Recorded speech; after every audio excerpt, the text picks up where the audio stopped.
Hey, what's going on? If you want to get a complete system that makes melting fat easy and is 100% automated, then I want you to go to the link that's on the bottom of your page right now. YouTube doesn't let me make that link clickable, so you're actually gonna have to type it into your browser, or I also put the copy of the link in the description, so you can click on that or type it into your browser. All right. For now, enjoy the video, and after you're done with this video, make sure to go to that link to get a complete fat melting system. All right, so within this program, we're giving you several techniques, and dinner is another one of those crucial times. Kind of like how, at breakfast before you eat, you have a really great opportunity to melt pure fat.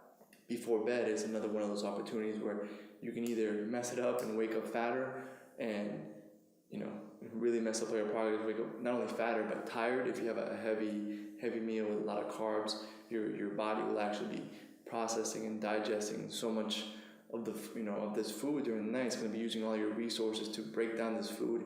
You're going to wake up fatter, and you're gonna wake up feeling tired.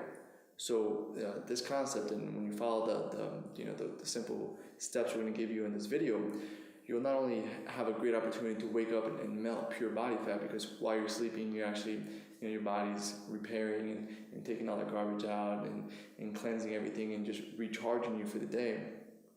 You're going to be able to melt pure fat, but you're also, more importantly, going to wake up with a lot more energy. When you follow these rules, and when you use this, the 12-hour rule that Jason's going to talk about in just a moment, you'll be able to wake up feeling refreshed, energized, and you'll step on the scale, be lighter if it's time to weigh yourself. So let me get this straight. They're gonna sleep better. Yes. They're gonna wake up with more energy. They're gonna sleep and burn fat at the same time, and then their morning ritual is gonna burn fat even better before the breakfast. Those four things are gonna happen with this dinner and 12-hour rule technique. Yeah, it's again going into just making sure.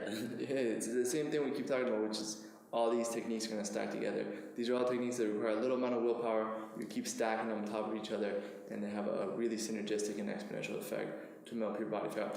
I don't know if you're familiar with the 80-20 rule, the Pareto principle, stating that 20% of the actions you do give you 80% of the results, right? So it's you probably wear 20% of your clothes 80% of the time.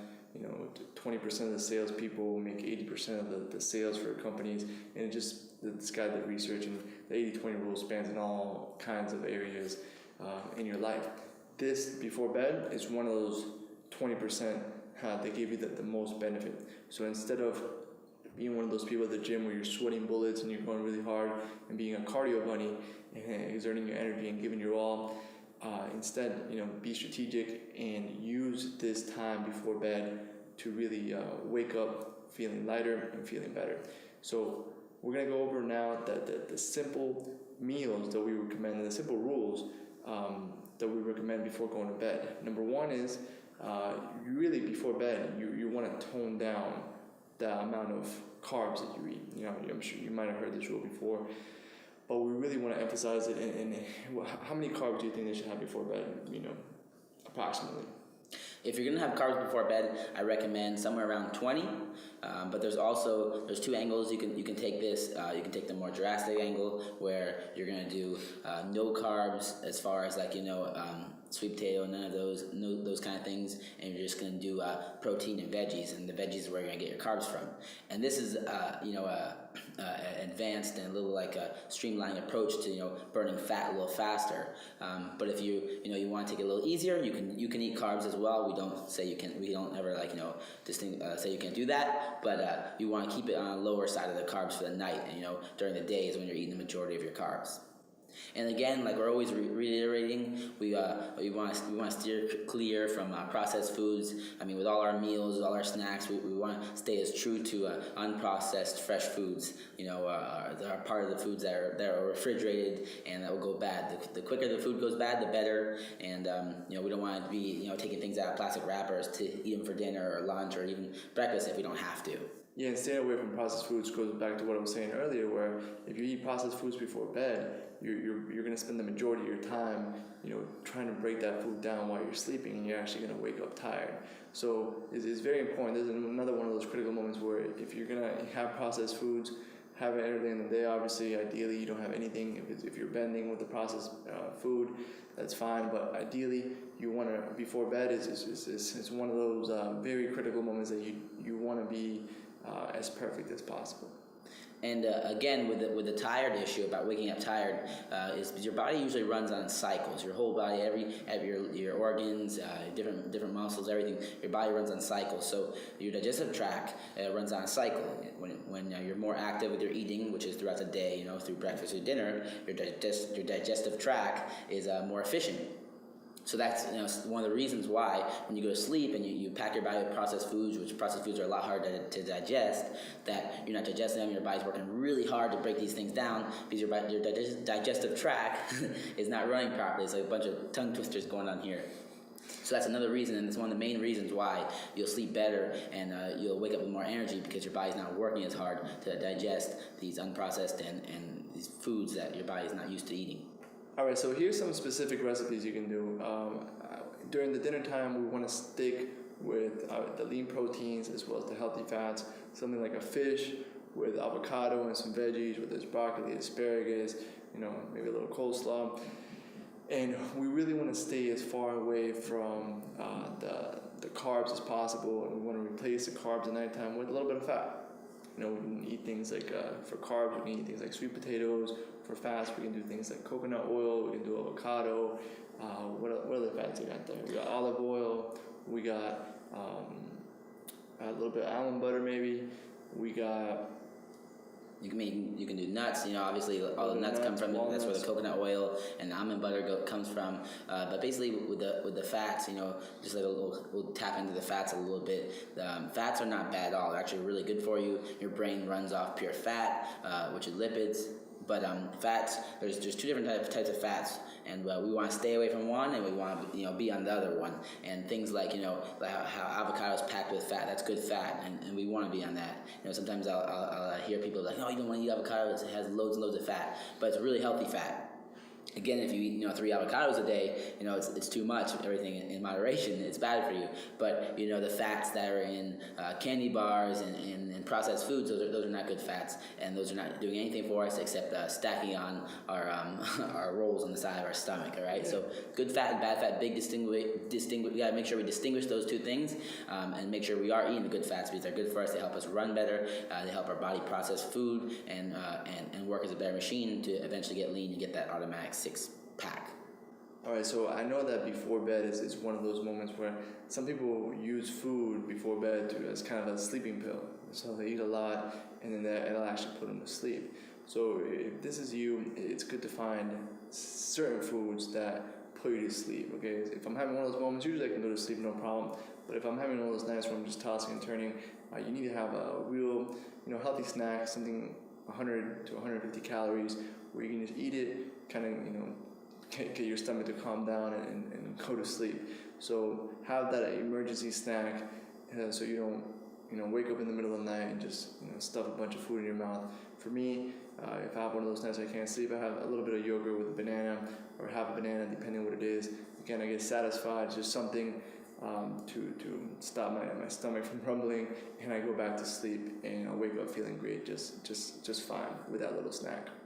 And remember also that after dinner is a snack time. So dinner you're eating really clean, and as well with the snack you're going to eat good as well. And then after that you're getting to our 12-hour rule. And the 12-hour rule is just going to work like we keep on saying. It's going to work synergistically with everything else. It's going to help you burn fat throughout the night. And then on top of that, when you get up and you do the morning ritual and your breakfast, you're going to be burning even more fat. So the 12-hour rule is just. The 12-hour rule stands for the last meal of your day and then the first meal of your day are going to be 12 hours apart, right? So if you have dinner at 10 p.m., your first meal is going to be at 10 a.m. Yeah, it's just basically whenever you ate last, or whatever. If you had a banana at 11:30 p.m., you're not going to be able to eat another drop of food or another grain of food until 11:30 a.m. So it's very simple. You're just doing 12 hours between last food consumption to first food consumption, and that's going to allow your body to burn through all your glucose, which is your the carbohydrates that you're eating throughout the day, and get into the second line of energy, which is your stored fats, and it's going to eat away those love handles throughout the night. Yeah, and as well as breakfast too. So sometimes I'll eat at 11, and instead of waking up and eating whenever I wake up, I know that I had my last meal at 11, so I'll do a little bit of a fast. I'll do a little intermittent fasting, and I won't eat anything until 11, and that really allows me to, if I do have that snack for whatever reason, I have that yogurt and banana at 11 because I couldn't go to sleep for whatever reason, then I make a mental note, and the next day I might push my breakfast back, later, or my first meal later, so that I continue to burn the fat and I turn my body into a fat burning machine. We want to use those two moments, that fast when you breakfast and before bed. Those are critical moments to burn pure body fat. Most of the day, you're kind of just speeding up your metabolism and giving your body fuel. That gap right there is really where you're going to be melting pure fat from your body and stripping blocks of fat, week after week, so that you get ripped and you start seeing your six pack in no time. And this is one of the things, one of the rules, this 12-hour rule is extremely basic, and it's one of the things that I really never bend on, and I always stick true to it because it's that 20% that gives me the 80%, and it's a thing that's going to really make that big difference. And it's something that humans have been designed to do and have been doing for centuries now, and just recently, since we have this modern technology and fast food chains, all these things open 24/7, we haven't been sticking to it. But back in the day, let's go back into the caveman days. If sunlight was out, we were more active. We obviously we can't see in the dark. We're not nocturnal, so we're active. We're eating. We're building. We're doing something. It's nighttime. Around 7 p.m., 8 p.m., depending on the daylight saving time or whatever that is. And then you stop eating. You go to sleep and it gets dark, and you wake up. When it gets light again, which is again between 7 a.m. and 7 p.m. So you have that 12-hour gap, where you're sleeping and relaxing and not doing much, and then when you get up and the light comes out, you eat and you get active again, you start eating. So the fasting is totally natural, and that's how our bodies were designed, so they can clean out, and again we can stay lean and mean and trim and get that automatic six-pack. Beautiful. So implement the 12-hour rule. You'll have a little report underneath this video with sample dinners. Have that emergency meal, that emergency snack, whether it's yogurt, banana, whatever will help pull you to sleep. Some people like turkey, whatever it might be for you. And make sure you don't break this one rule. This is really one of those critical ones, like Jason said. It's a 20% that gives you 80% of the result. So make sure you make this one of your top priorities, following the 12-hour rule, making that gap between dinner and breakfast 12 hours and not breaking that no matter what. All right, that's it for this video. We'll see you on the next one. Hey, real quick, one more thing before you go. I want to make sure you know that there is no correlation between how hard you work and how much fat you melt or how much muscle you build. All right, there's enough science, enough data out there that there's absolutely no correlation between hard work and results. All right, there's a difference between movement and achievement. All right, if you want to learn my best tips, what I call the 5% hacks that allow you to get maximum results, maximum fat loss, maximum lean muscle gain, I want you to go to the link that's on the bottom of this page, or you can click on the link in the description. All right, you're going to get a complete system for melting fat in an intelligent and streamlined system. I'll see you there.